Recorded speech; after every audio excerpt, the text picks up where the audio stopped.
Anaxágoras. Anaxágoras es un filósofo que está influido por todo este problema que hay entre Heráclito y Parménides. Todo cambia, nada cambia. Y entonces Anaxágoras es el primer filósofo o de los primeros filósofos que publica sus trabajos y se conoce porque trata de conciliar estas dos posturas. Tenemos el dilema, si todo cambia o nada cambia. Si todo cambia, entonces nosotros podríamos ser el día de mañana cualquier cosa. Podríamos ser un hipopótamo, una pulga, una planta, lo que sea. Pero si nada cambia, entonces no es posible tener un crecimiento y muchísimo menos morirnos, porque siempre seremos. Ante este conflicto que dura 300 años, entonces Anaxágoras va a querer intentar solucionarlo de la mejor manera posible. Aquí tenemos una cuestión.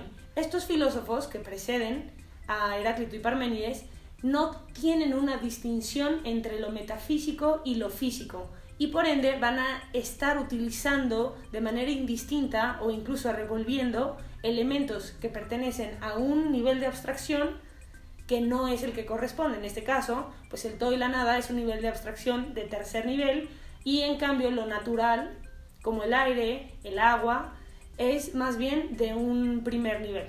En este caso, Anaxágoras se pone a pensar cómo conciliar estas dos posturas, retoma toda la tradición anterior y entonces determina qué tal si las cosas ya estaban, pero la materia estaba completamente desordenada, no había una organización, no había absolutamente nada, lo frío se confundía con lo caliente, lo limpio se confundía con lo sucio, lo seco se confundía con lo mojado, y entonces hay una inteligencia o un nous, se da cuenta de este desorden y entonces decide ordenarlo.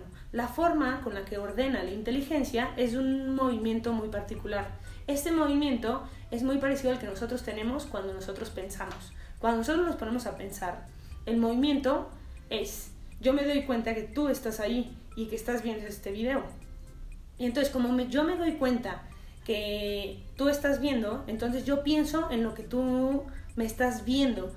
Y al mismo tiempo yo me doy cuenta que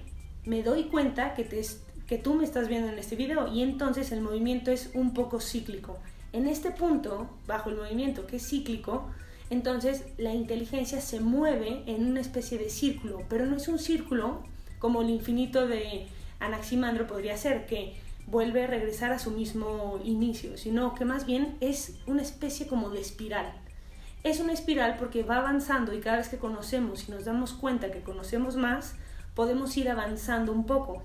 Y digamos que entonces este movimiento es una especie de torbellino.